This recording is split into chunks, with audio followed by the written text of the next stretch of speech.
Hello there, very good evening and welcome to the news at 6. I'm Tracy Shilshi and in the next 30 minutes I'll be getting you through the day's top developing stories. Let's start with the headlines. Top leaders of the Congress slam Prime Minister Narendra Modi on the demonetisation issue. Participants at the party's Jan Vedna rally described the note ban as a gigantic scam and a blow to the employable generation.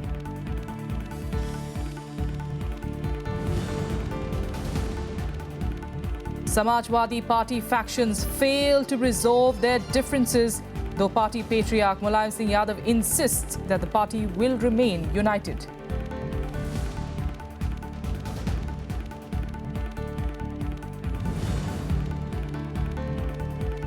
India targets the United Nations Security Council, says it represents a small minority of the world's population and is not effective in addressing current challenges of conflict prevention and sustaining peace.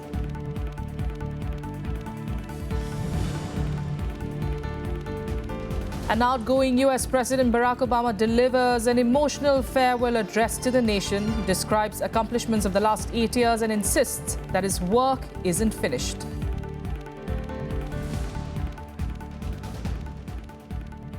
Starting with the top national story, top leaders of the Congress party today came together at the party's Jan Vedna rally in New Delhi to criticize the demonetisation exercise of the Modi government. Describing the initiative as being ill-advised, many leaders, including former Prime Minister Manmohan Singh and former Finance Minister Chidambaram, said that far from the common man's hardships being over, the worst is yet to come. ये दो philosophies की लड़ाई है। एक philosophy Congress party की philosophy कहती है डरो मत, और दूसरी फिलॉसफी कहती है डरो और डराओ। डिमोनेटाइजेशन का मैसेज क्या है मैं बताता हूं। हिंदुस्तान के देशवासियों, आपका भविष्य नरेंद्र मोदी के हाथ में है। सिर्फ नरेंद्र मोदी जी के हाथ में और किसी के हाथ में नहीं। For the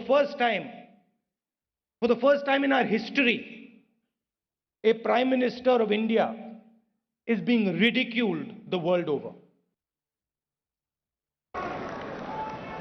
The one-day Jan Vedna conclave of the Congress party on Wednesday saw top leaders of the party going all out against the Prime Minister Narendra Modi on the issue of demonetisation.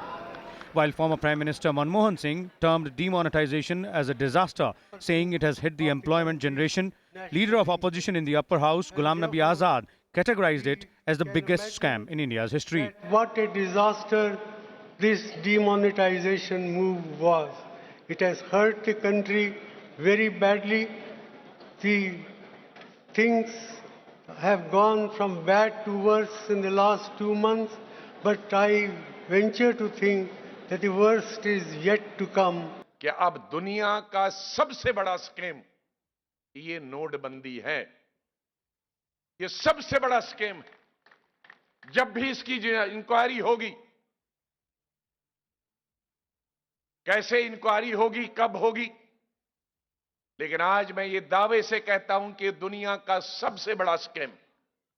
Former Finance Minister P. Chidambaram also pointed out the flaws in the note ban decision and raised a question on the cabinet meeting held on 8th of November.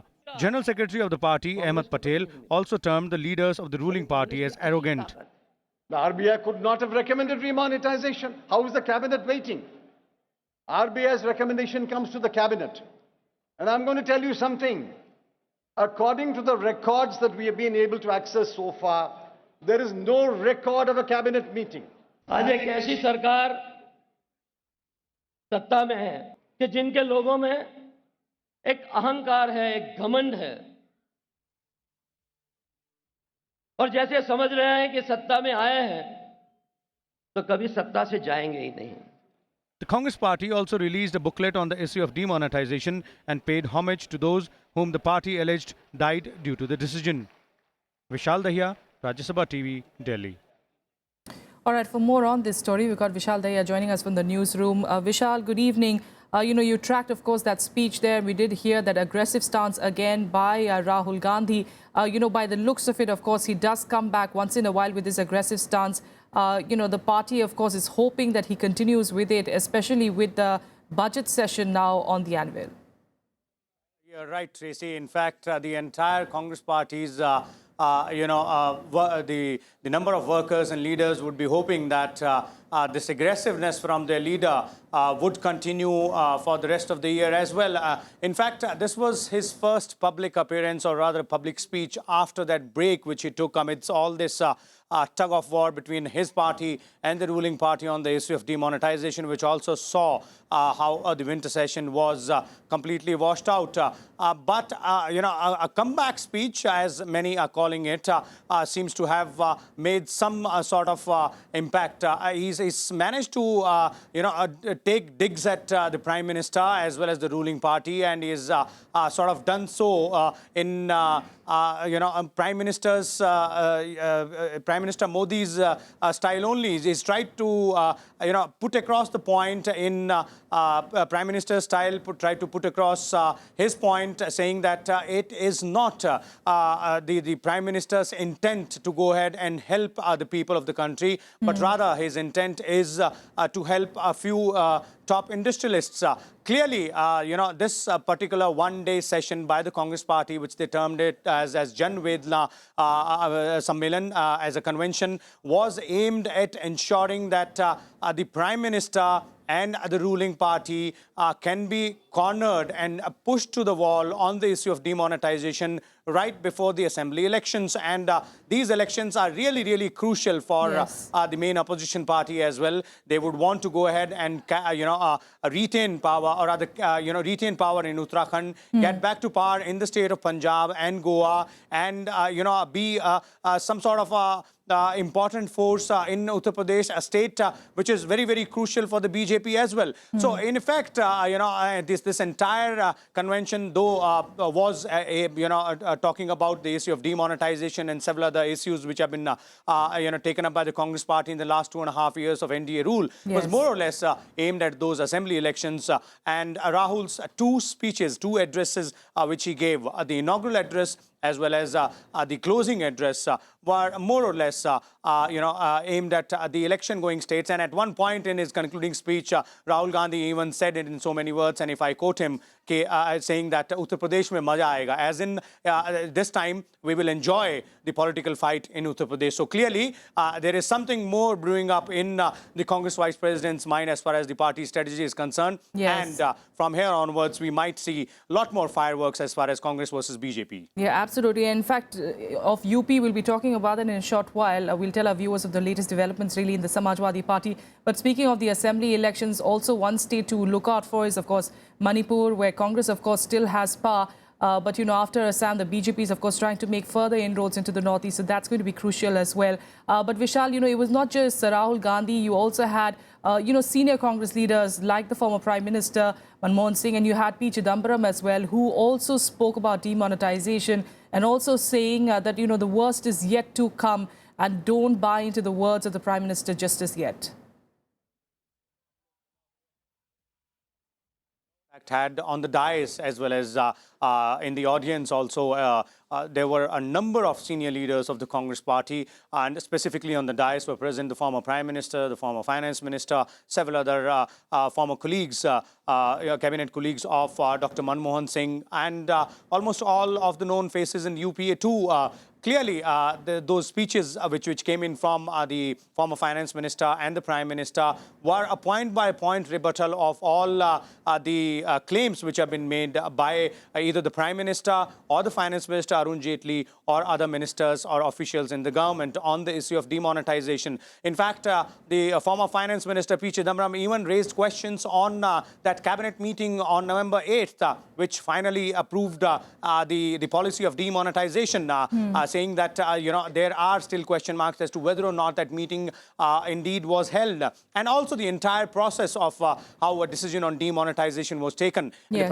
The former Prime Minister Dr. Singh went on to point out all those pitfalls of demonetization which the country is facing now, and he even used the words that this is the beginning of the end. All right, we'll leave it there for now. Vishal, thanks so much for joining us for the moment on this story. In fact, even as we speak, various BJP leaders are arriving for the Central Election Committee meeting, and definitely demonetization is an issue that they are, of course, going to be harping upon in all those 5 states that are going to assembly polls.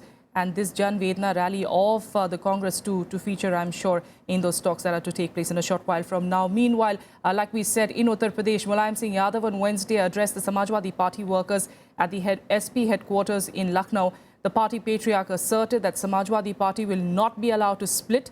Meanwhile, the impasse between the father and the son over who controls the party and its symbol continues. Insisting that his party won't split despite his talks with Akhilesh Yadav failing to produce a truce, Samajwadi Party patriarch Mulayam Singh Yadav claimed that his supporters are not forming another party or changing its symbol.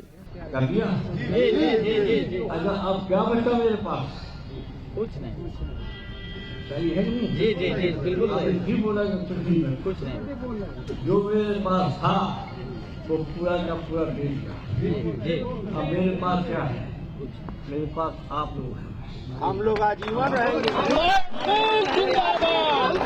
कार्यकर्ता हमने पूरा भरोसा है कि party को एक रखेंगे party को नहीं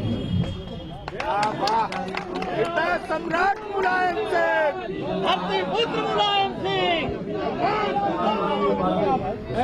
देखा पड़ी कर रहे हो न तो समाजवादी पार्टी नाम बन रही है और न हम केंद्र बन रही है। Mulayam said he had founded the party during the emergency years in the 70s when his son was just 2 years old. He also blamed his cousin and close Akhilesh aide Ram Gopal Yadav for instigating a split, even as he remains soft on his son. Meanwhile, Chief Minister Akhilesh Yadav continued to meet senior leaders and party workers at his official residence. His supporters are busy crafting the election strategy. कुछ लोग नेताजी के अगल बगल नेताजी को भड़काने का काम कर रहे हैं, दिग्भ्रमित करने का काम कर रहे हैं।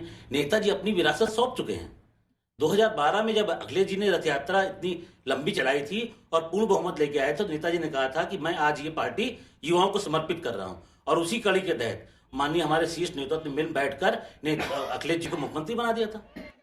On the ground, however, Samajwadi Party supporters appeared puzzled, even as they continued to express support for the rival factions.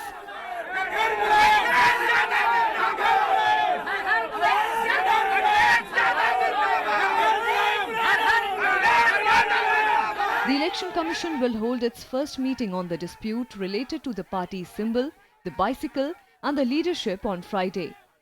Both factions, led by Mulayam Singh Yadav and Akhilesh Yadav, have rebutted each other's claims on the control of the party and its election symbol.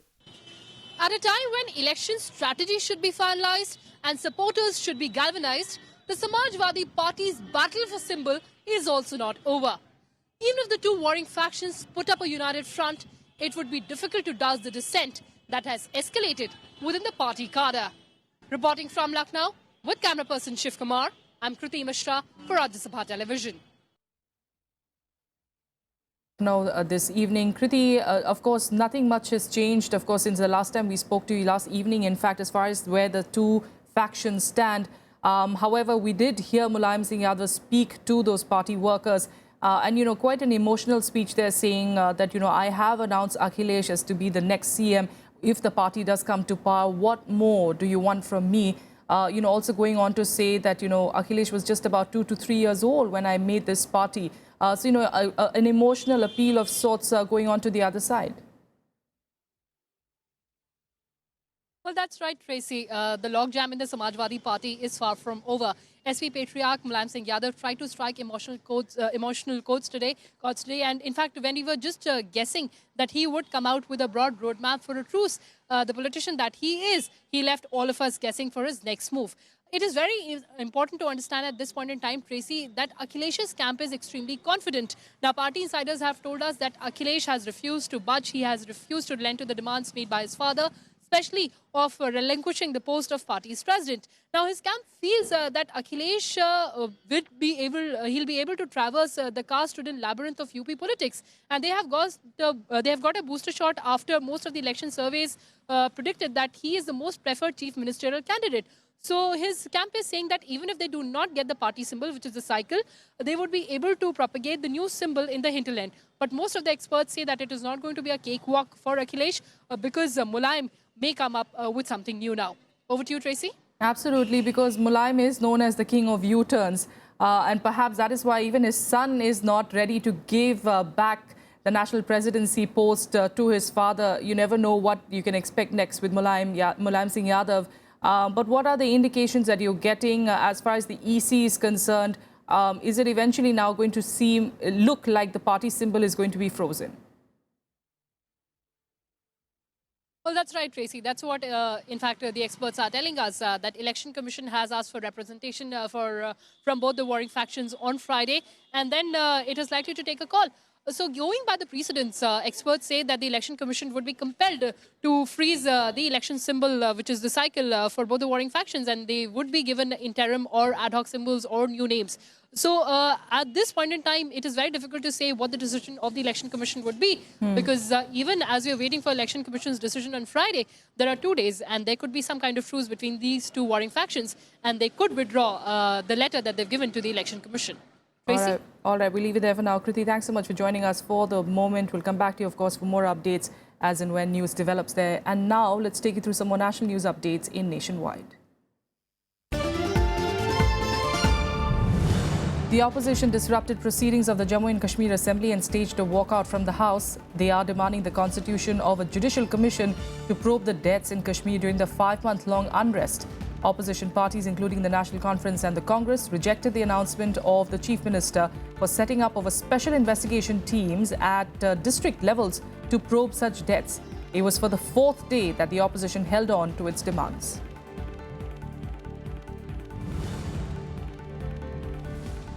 Residents of the national capital today woke up to a cold morning with the minimum temperature settling at 4.2 degrees Celsius, 3 notches below the season's average. Many trains were cancelled and several trains were running late by many hours due to bad weather. However, flight schedules were normal. The visibility was recorded at 1200 meters at 8:30 a.m. at Safdarjung Observatory, while at Palam the visibility was 800 meters.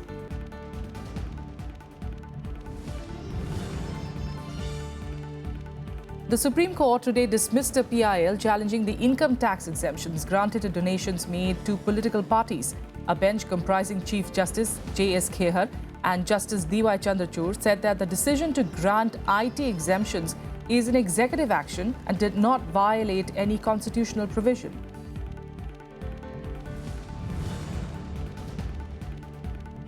As demands from various quarters continue to pour in for holding Jallikattu, Tamil Nadu Chief Minister O. Pannirselvam today reaffirmed the resolve of his government to conduct the bull taming sport. Pannirselvam also hit out at the DMK for its criticism of the ruling AIADMK on the matter.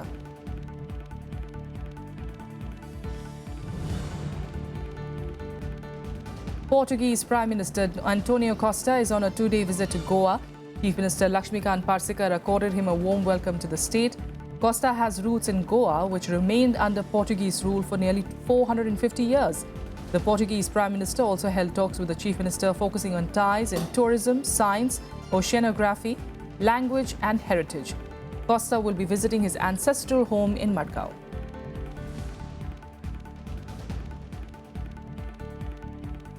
With a quick break here, international news follows next.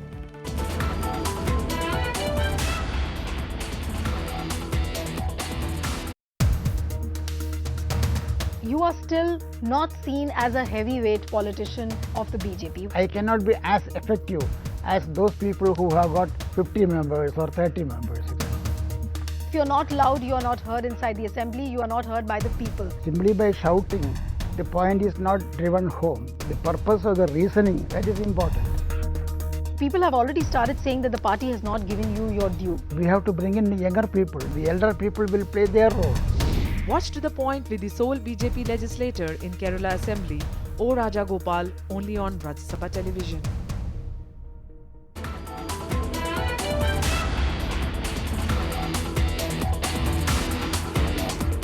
Welcome back. Now, India today criticized the UN Security Council, stating that it represents a small minority of the world's population. The remarks were made by India's permanent representative to the UN, Ambassador Syed Akbaruddin, at the council debate on Tuesday.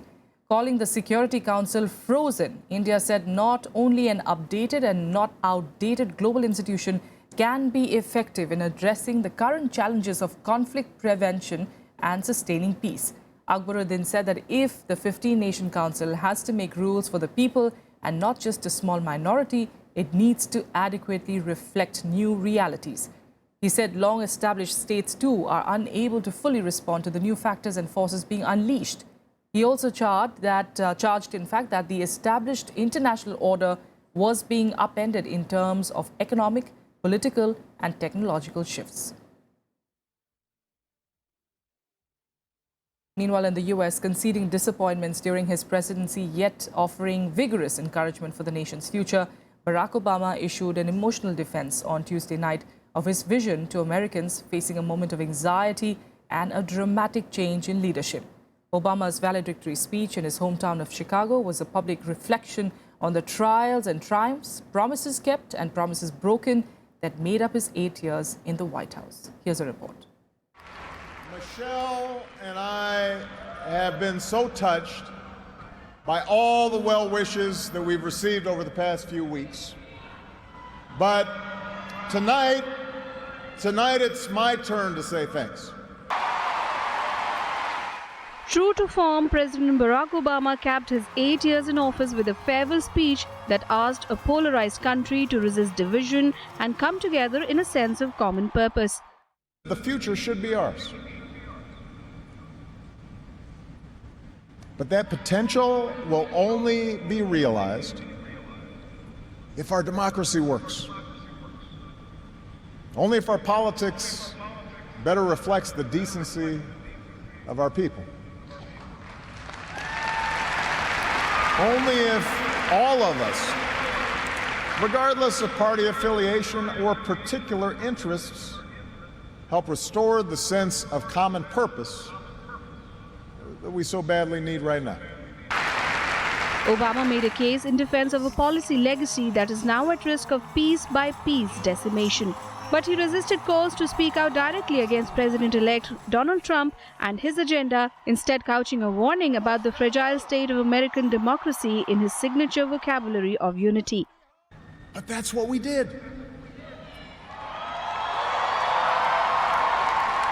That's what you did. You were the change. You answered people's hopes. And because of you, by almost every measure, America is a better, stronger place than it was when we started.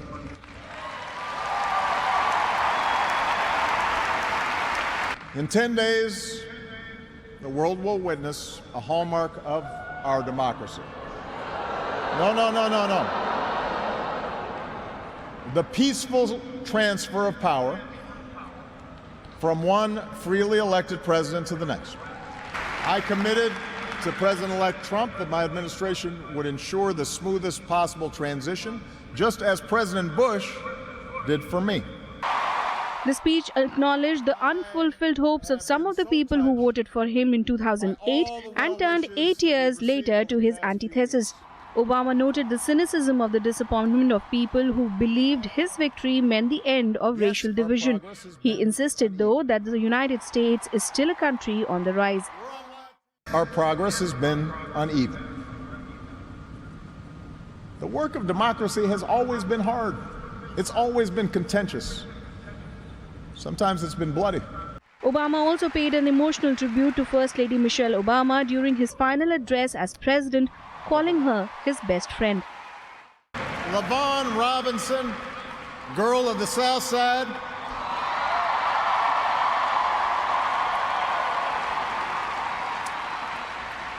For the past 25 years, you have not only been my wife and mother of my children, you have been my best friend. You took on a role you didn't ask for, and you made it your own, with grace and with grit and with style and good humor.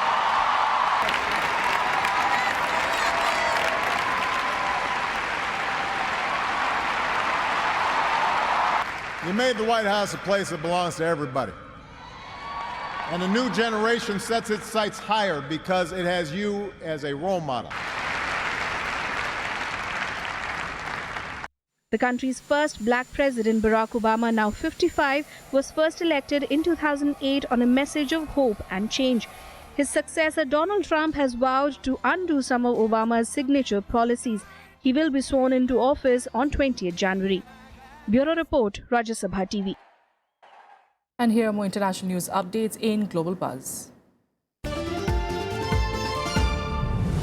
China's aircraft carrier today entered the Taiwan Strait, aggravating tensions between the two sides. Seen as a show of strength by Beijing, Taiwan's defense ministry said that it has gone into an area covered by its air defense zone.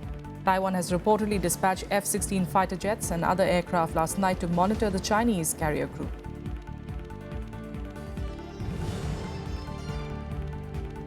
South Korea today alleged that North Korea had enough plutonium to make 10 nuclear bombs. The statement comes a week after leader Kim Jong-un had said that it was close to test launching an intercontinental ballistic missile. Seoul's defense ministry claimed that North has 50 kilograms of weapons-grade plutonium at the end of 2016, which is in fact up from 40 kilos 8 years earlier and enough to make about 10 weapons.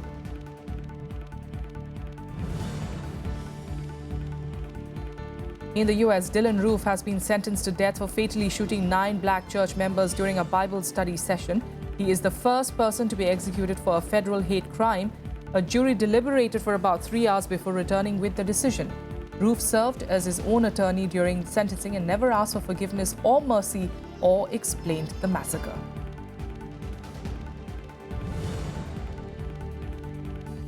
The death toll in the 2 large bombings near government offices in Kabul has risen to 50. According to authorities, a suicide bomber struck first, followed by a car bomb. Those killed include civilian and military personnel.